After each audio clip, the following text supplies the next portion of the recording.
अगला सवाल भाइयों के सेक्शन से। जैसा कि आपने कहा कि हिंदू जो है पत्थर, पहाड़, पानी, इन सब की जो इबादत करते हैं, मेरे अंदाज से इसमें थोड़ी सी गलतफहमी है। आज साइंस भी ये मानती है कि जो सॉलिड मैटर है it is a form of energy, और वो एनर्जी को हमने खुदा या मतलब इन सब चीज़ों के बीच में जो एनर्जी है वही अल्लाह ताला, खुदा, जिस नाम से भी हम पुकार रहे हैं, हम उस एनर्जी जिसने इन सब को पैदा किया, जो आपके बीच में से बोल रही है, जो मेरे बीच में से सुन रही है, जो अब मेरे अंदर से बोल रही है और इन सब के बीच में से सुन रही है, उसी को अल्लाह ताला कहते हैं। वही बोल रहा है, वही सुन रहा है, और उसी के कहने के मुताबिक हम यहाँ तक पहुँचे हैं। तो जो पत्थर की मूर्ति की पूजा कर रहे हैं, वो पत्थर के अंदर नूर को देखते हैं और उस नूर की पूजा करते हैं, जिसे कहा है, कबीर ने कहा है कि अव्वल अल्लाह नूर उपाया, कुदरत ते के सब बंदे, एक नूर ते सब जग उपजया, कौन भले कौन मंदे। तो उस नूर को जिसने जहाँ देखा, जब एक हिंदू किसी को नमस्ते करता है तो वो इंसान को नहीं कर रहा, वो उसके अंदर बैठे हुए परमात्मा को देख के कहता है कि नमस्ते, मैं तुम्हारे आगे झुकता हूँ, और वो जवाब में देता है कि नमस्ते। जैसे हम इस्लाम में कहते हैं कि सलाम वालेकुम, हम सलामती चाहते हैं, और आज जवाब देते हैं कि वालेकुम सलाम। तो मेरा इतना ही कहना था कि वो नूर जब हम सब में देखना चालू कर देंगे तो उसके बाद किसी भाईचारे की ज़रूरत नहीं रह जाएगी, क्योंकि पहले जो हिंदू की पूजा है उसमें कहते हैं कि अंतरिक्षा है शांति ही, वनस्पता है शांति ही, सर्वे भवन्तु सुखिना, सर्वे संतु निरामया। मतलब अंतरिक्ष में तारे भी शांत हों, जंगलों में वनस्पतियां शांत हों, सभी लोग शांत हों, सभी लोग सुखी हों, ये प्रार्थना, ये एक हिंदू धर्म की बुनियाद है। और हर धर्म की, इस्लाम की, हिंदू धर्म की, सिखिज्म की, सभी ने हर एक की भलाई और हर एक की शांति, हर एक के भाईचारे की बात की है। अगर इसमें कुछ आपको गैर वाजिब लगे तो मुझे। नहीं, भाई साहब अवतार सिंह, आपने बहुत अहम सवाल किया और एक बेहतरीन सवाल किया, और इस सवाल के ज़रिए कुछ लोगों के दिमाग में जो गलतफहमी वो भी इंशाल्लाह दूर हो जाएंगी, और आपके साथ जो गलतफहमी वो भी इंशाल्लाह दूर हो जाएंगी। आपने बिल्कुल सही फरमाया कि हिंदू धर्म ने हिंदू ये समझते हैं कि जब पत्थर को पूछते हैं तो एनर्जी, आपने साइंस के बारे में कहा एनर्जी है, आपके इसमें एनर्जी, मेरे इसमें, मैं एनर्जी के बारे में बिल्कुल मुझे कोई इख्तिलाफ नहीं है, एनर्जी है। लेकिन ये कहना कि ये एनर्जी अल्लाह है, ये एनर्जी खुदा है, ना कुरान में लिखा है ना वेद में लिखा है। पॉइंट नंबर 1, ये आपकी गलत फहमी है कि ये एनर्जी खुदा है। कुरान में लिखा है कि उसके जैसा कोई नहीं है, there is nothing like it, वलम यकुल लहू कुफुवन अहद, उसके जैसा कोई नहीं है। यही चीज बाइबल में लिखा है, there is nothing like unto it in the heaven above, in the earth beneath, in the water beneath the earth. भगवान के जैसा मुमकिन ही नहीं कोई भी चीज, आसमान में हो, धरती पे हो, जमीन पे हो, ना कंकर, ना पत्थर, ना मूर्ति। वो ही लिखा है वेद में, न तस्य प्रतिमा अस्ति, उस भगवान का कोई अक्स नहीं, कोई पेंटिंग नहीं, कोई फोटोग्राफ नहीं, कोई मूर्ति नहीं। तो ये लिखा है धार्मिक किताबों में, लेकिन धर्म के मानने वाले अपनी आसानी के लिए तब्दील कर रहे हैं। मिसाल के तौर पे आप सपोज बिजनेसमैन हैं, आप एक कंपनी के मालिक हैं, आप एक अपना पुराना उसूल, किस तरीके से कंपनी चलना चाहिए, उसूल से चलते आ रही है। आपके कोई नई मैनेजर आते उसूल को बदल देते, आपके उसूल के खिलाफ काम करते, बोलते क्या ये और बेहतर होगा, इससे मुनाफा ज्यादा होगा। आपके उसूल है कुछ, आपके उसूल होंगे कि मैं ईमानदारी से काम करूं, आपके मैनेजर के उसूल होंगे ईमानदारी को छोड़ो, पैसे ज्यादा कमाने के। आपको जब पता चलेगा आपका मैनेजर आपके उसूल को तोड़ रहा है, बोलेगा मालिक ज्यादा पैसे मिलेंगे, रिश्वत दो। आप उससे सहमत है? आप बोलेंगे ज्यादा पैसे छोड़ो, मिलते क्या नहीं मिलते, रिश्वत देना हराम है। तो इस तरीके से अल्लाह ताला ने बुनियादी बातें कह चुकी है किस तरीके से उस ईश्वर की इबादत करना। अभी इंसान अपनी गलतफहमियों में अल्लाह ताला खुदा ईश्वर की बात छोड़ के खुद के तरीके से इबादत करने लगते हैं। और हम क्या कर रहे, उस अजीम खुदा को गाली देते हैं। हम कहते हैं कि खुदा ने बेटा जना, अस्तगफुरुल्लाह। हम खुदा को उस मूर्ति में ले आते हैं। जब लिखा हुआ है श्वेताश्वेतर उपनिषद में, यजुर्वेद में, ना तस्य प्रतिमा अस्ति, उस ईश्वर की प्रतिमा नहीं है, हम मूर्ति बनाते हैं।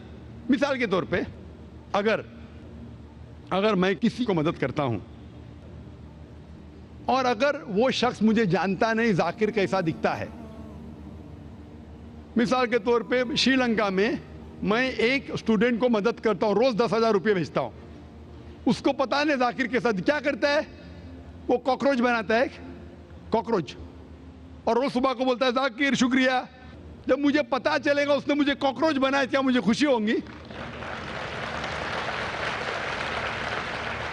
भले वो मुझे कुछ खाली दिल में कहता था जाकिर शुक्रिया, काफी है, शुक्रिया नहीं भी कहता था चल जाता था, लेकिन मुझे कॉकरोच बनाया, इंसान से कॉकरोच बनाया। मुझे फर्क पड़े ना पड़े, वो तो बेवकूफ बन रहा है ना। कैसा बेवकूफ इंसान है, मुझे भले फर्क ना पड़ा, मैं दयालु, जान देना मुझे कॉकरोच में क्या फर्क पड़ा, मैं बोलूंगा क्या बेवकूफ इंसान है, क्या बेवकूफ इंसान है कि कॉकरोच के सामने झुक रहा है। तो इसी तरीके से खुदा ने हर मजहबी किताब में दिखाया हुआ है किस तरीके से उसकी इबादत करें, किस तरीके से उसकी बात माने। हम आते हैं और अपने तरीके से सोचने लगते हैं एनर्जी इज गॉड। कहां नहीं लिखा एनर्जी इज गॉड? आपने बिल्कुल आपके सवाल का जवाब खुद आपने दिया। आपने एक मिसाल दी कि हिंदू लोग कहते हैं नमस्ते। नमस्ते का लफ्ज किधर से आता है आपको शायद पता होगा। नमस्ते आता है इदम नममे से। इदम नममे मतलब मैं आपके सामने झुकता हूं, मैं आपकी इबादत करता हूं, बराबर। इदम नममे, आप कहना चाहते मैं आपके अंदर ईश्वर की इबादत करता हूं। मिसाल के तौर पे वो आदमी चोर है, वो गलत काम कर रहा है, बलात्कार कर रहा है, आप उसको ईश्वर बोलेंगे? आप ईश्वर को इतना घटिया समझ गए? वो बलात्कार करने वाले इंसान को बोलते आप ईश्वर है। इससे भाईचारगी बढ़ेगी नहीं घटेगी। वो बलात्कार करने वाले को, वो चोर को, वो डाकू को मैं ईश्वर मान रहा हूं, उसके सामने झुक रहा हूं। अल्लाह को क्यों गाली दे रहे, ईश्वर को क्यों गाली दे रहे, खुदा को क्यों गाली दे रहे? इस्लाम में, इस्लाम की भी आपने मिसाल दी, इस्लाम में हम कहते अस्सलामु अलैकुम। अल्लाह ताला से फरमाते इस इंसान पे सलामती दे।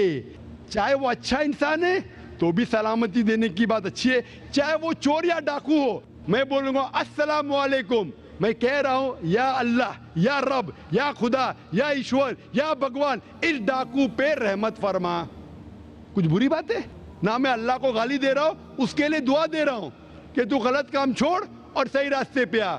अगर मैं उसको खुदा मानूंगा तो खुश हो जाएगा, वो और चोरी करेगा, वो और बलात्कार करेगा। कोई भी धर्म में ये नहीं सिखाता। ये धर्म के मानने वाले अपनी खुद की इजाज करते हैं, इसे कहते हैं इनोवेशन, बिदात। जिस तरीके से खुदा ने सिखाया है कि उसकी इबादत करे, उसी तरीके से हमें करना चाहिए। तब्दीली लाएंगे, हम समझ रहे हैं कि भाईचारा बढ़ेगा, भाईचारा नहीं बढ़ेगा, भाईचारा घटेगा। लेकिन अगर मैं आपसे कहूंगा अवतार सिंह अस्सलामु अलैकुम, मैं अल्लाह से दुआ करता हूं कि आप पे सलामती हो, आप पे अमन हो, आप मुझे बोलो, इससे भाईचारा ज्यादा बढ़ेगा या कहने से भाई मैं आपको ईश्वर मानता हूं और फिर आपकी बात नहीं मानूं मैं? फिर अगर आप मुझे बोलेंगे चलो भाई शराब पीने चलो, चलो भाई लड़की के साथ रात गुजारेंगे, तो मैं क्या बोलूंगा? अरे मेरे भगवान मुझे बुला रहा है। तो ये कहना अस्सलामु अलैकुम मतलब मैं अल्लाह से दुआ करता हूं कि ये इंसान के ऊपर सलामती हो। अच्छा इंसान पे भी सलामती कहना अच्छी बात है, बुरा इंसान पे भी सलामती कहना अच्छी बात है। तो इस तरीके से इस्लाम में जो ग्रीटिंग है उससे किसी को नुकसान नहीं होता है, ना it is hypocrisy, it is the best way of भाईचारा। और कुरान में कहा गया है सूरह निसा में, सूरह नंबर 4 आयत नंबर 86 में 86, वह इज़ा हुई तुम, मतलब अगर कोई आपको सलाम देता है तो आप उससे अच्छा सलाम दो, कम से कम उस जैसा, क्योंकि अल्लाह ताला हिसाब रखता है। मतलब अगर आप अस्सलाम वालेकुम कहेंगे, मुझे कहना चाहिए वालेकुम अस्सलाम व रहमतुल्लाह। अगर आप कहेंगे अस्सलाम वालेकुम व रहमतुल्लाह, मैं कहूँगा वालेकुम अस्सलाम व रहमतुल्लाह व बरकातहू, और बेहतरीन होना चाहिए, या कम से कम यकसा। इस आप कहेंगे अस्सलाम वालेकुम, वालेकुम अस्सलाम, अल्फाज वही है लेकिन दिल से आ रहा है वालेकुम अस्सलाम, इसमें भी जज्बा ज़्यादा है, ये भी बेहतरीन है। तो कुरान में लिखा है कोई भी आपको सलाम करता है उससे बेहतरीन सलाम दो, या उससे बेहतर ना कर सको, कोई कहा अस्सलाम वालेकुम व रहमतुल्लाहि व बरकातहू, कम से कम उतना दो, वालेकुम अस्सलाम व रहमतुल्लाहि व बरकातहू। ये तालीमात है कुरान में, इससे भाईचारा बढ़ता है। तो गलत तरीके से इबादत करना जो वेद के खिलाफ है, कुरान के खिलाफ है, बाइबल के खिलाफ है, ग्रंथ के खिलाफ है, वो करने से भाईचारा नहीं बढ़ेगा बल्कि घटेगा।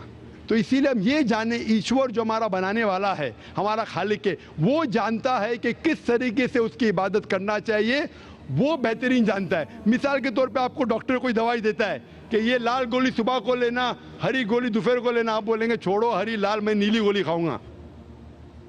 अरे वो डॉक्टर है, वो जानता है।